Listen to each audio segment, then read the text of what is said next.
여러분 안녕하십니까, 반장입니다. 미국과 중국 간의 대립이 갈수록 치열해지고 있습니다. 양국은 지난번 알래스카에서 열린 미중 고위급 회담을 통해 서로 같이 공존할 수 없음을 다시 한번 확인한 채 이제는 본격적으로 주변국들을 끌어모아 몸집을 키우고 제대로 된 싸움을 시작하고 있습니다.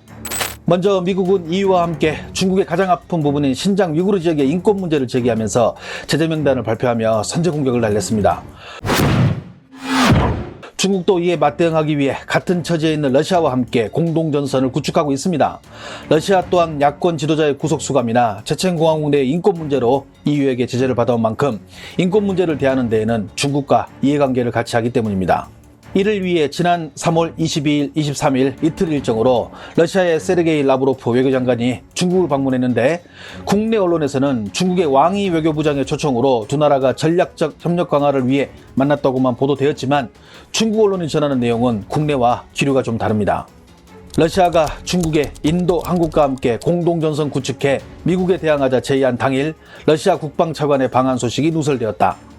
러시아의 전문가들, 중국에게 한국을 끌어들여야 한다고 건의했으며 러시아는 군 고위급이 한국을 방문할 예정이다. 푸틴이 움직이기 시작한 것일까? 러시아 외교장관 중국 방문 기간 중 한국을 포섭하여 미국에 대항하려 준비 중이다.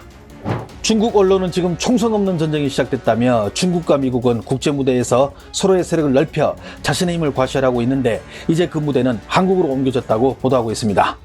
중국 언론은 특히 러시아 외교장관이 한국은 아시아태평양 지역에서 러시아의 가장 중요한 동반자이며 그동안 양국의 협력은 많은 성과물을 보여줬다며, 이번 중국 방문이 끝나면 곧바로 한국에 방문하여 러시아 이란 의중을 전하겠다고 인터뷰한 내용을 보도하기도 했습니다. 특히 주목할 만한 점은 러시아 외교장관이 중국에게 다음과 같이 조언한 점입니다. 한국은 미국의 동맹이지만 동북아와 한반도의 문제를 해결할 수 있는 당사자이기도 하다. 그렇기에 미국이나 러시아가 한국을 끌어들이라는 것은 지극히 당연한 것이며, 중국과 러시아는 미국의 제재에 대응하기 위한 동맹이 필요한데 한국과 인도는 가장 우선순위의 국가이다. 하지만 중국과 인도는 이미 돌이킬 수 없는 강을 건넜기에 이제 중국은 러시아의 충고대로 한국을 어떻게 해서든 자신의 편으로 끌어들이려 할 것입니다. 그 이유는 지금 중국이 처한 상황이 좋지 않기 때문입니다. 러시아는 중국과 반대로 발빠르게 외교장관을 한국에 보냈으며, 또한 올해 4월 초에 한국 방문을 예정했던 국방부 차관을 3월 29일 한국으로 바로 보낸 것은 그만큼 한국을 두고 국제사회의 외교가 긴박하게 돌아가고 있다는 것을 보여주는 사례일 것입니다. 지금 중국의 초조함은 중국 언론의 보도를 보면 그대로 드러나고 있습니다. 여기서 더 밀리면 끝이다는 절박한 심정으로 미국에 대응하고 있는 모습이 역력합니다. 그 예로 미국이 쿼드를 통해 중국의 목을 점점 더 죄어오자 중국은 당 관영 매체인 글로벌타임스의 29일 보도를 통해 쿼드에 가입한 일본과 인도 또한 제재 대상이 될 수 있다고 선전포고하고 나섰습니다. 즉, 미국과 함께 자신들을 견제하는 일본과 인도에 각종 경제적인 제재를 가하겠다는 것입니다.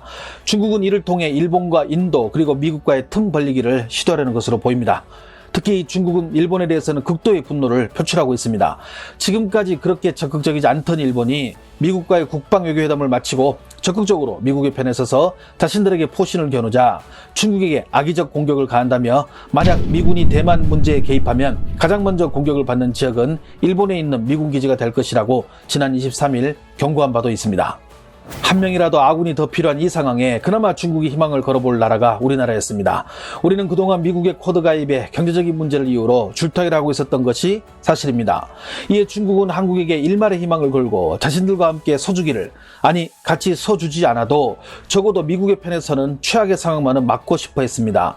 하지만 지난번 한국에서 열린 미국과의 국방 외교장관 회담이 이뤄진 후 그동안 중립적인 자세를 취하던 한국이 미국의 쿼드에 가입하려는 움직임이 보인다며 연일 언론을 통해 자신들의 절박함을 여과없이 보여주고 있습니다. 한국이 쿼드에 가입하는 것을 고려하자 이를 말리려 다급히 한국을 직접 찾아간 러시아 외교장관. 결국 미국을 따라가나 한국 사자회담에 가입할 의향이 있어 보인다. 결정의 시간이 다가오고 있다. 결국 한국은 쿼드에 가입하는 것인가? 한국의 문재인 대통령은 미국을 따라가는가? 중국의 중요한 이웃국 한국이 쿼드에 가입할 조짐을 보인다. 이런 뉴스를 바라보는 중국 네티즌들은 어떤 반응을 보일까요?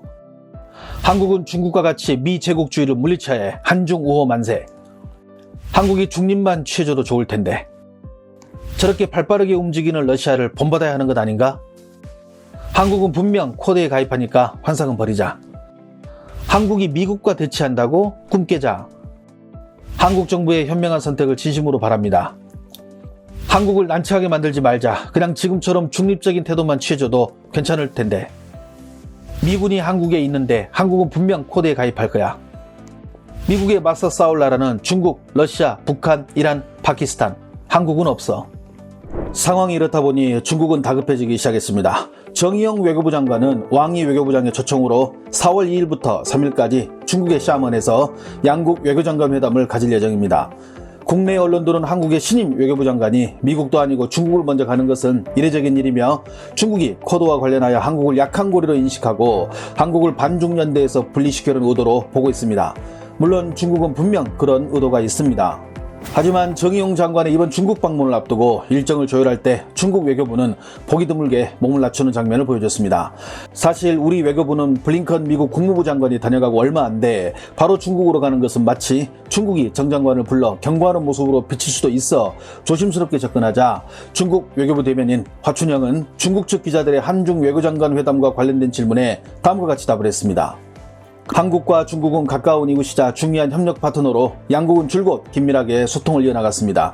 중국은 한국의 신임 외교부 장관의 방중을 환영하며 시간은 언제든 편하실 때 결정하셔서 오시면 됩니다. 상대국을 얕잡아 보고 무시하기 일쑤이며 늑대처럼 물어뜯는다 하여 중국의 외교 방식을 전랑외교라 부릅니다. 그런 중국의 외교부 대변인이 저렇게 자신을 낮추고 상대가 원하는 시간을 골라오면 된다고 발언하는 모습은 중국 외교사에서 극히 보기 드문 사례라고 전문가들은 말합니다.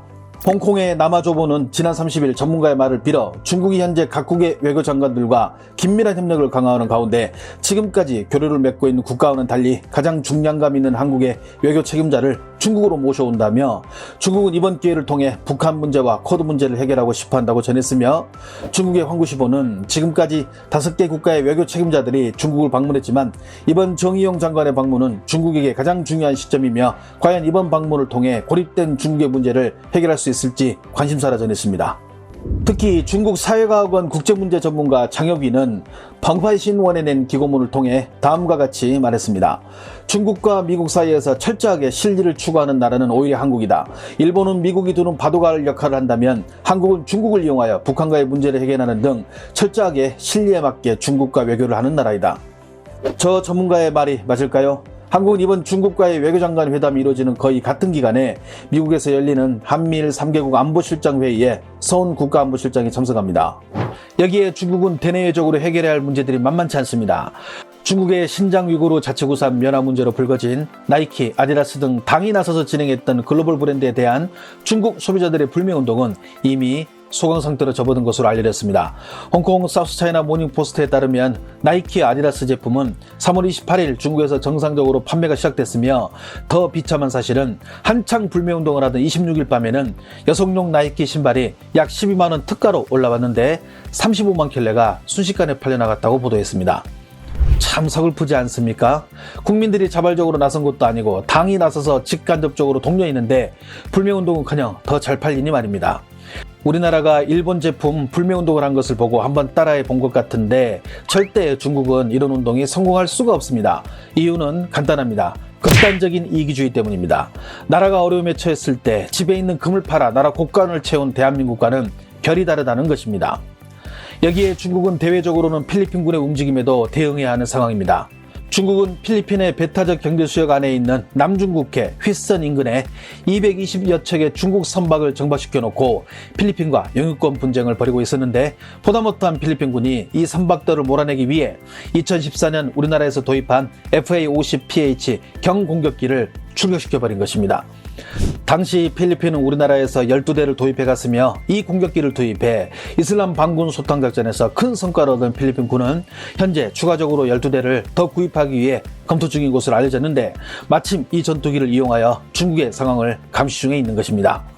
또한 중국으로부터 자국 어선들을 보호하기 위해 현대중공업이 건조한 2600톤급 미사일 호위함 2척을 운용하며 중국을 감시 중인 것으로 알려졌습니다. 하필이면 필리핀 공군과 해군이 한국산 무기로 중국을 감시 중이라니 참 세상은 좁습니다. 남중국해 인근에서 벌어지고 있는 필리핀, 베트남 등과의 영유권 분쟁, 대만의 독립 움직임, 일본과 저우도 분쟁 문제, 그리고 미국의 쿼드에 가입하려는 움직임을 보여주는 한국까지 현재 중국은 사면 초과를 할 수 있으며 이는 자신들이 뿌린 씨앗이기에 누구에게 하소연도 하지 못하는 신세입니다. 앞으로 미중 간의 관계, 그리고 여기에서 우리는 어떻게 돌파구를 찾아 나가는지 우리는 더 관심을 가져야 할 것입니다. 시청해 주셔서 감사합니다. 행복한 하루 보내시길 바랍니다.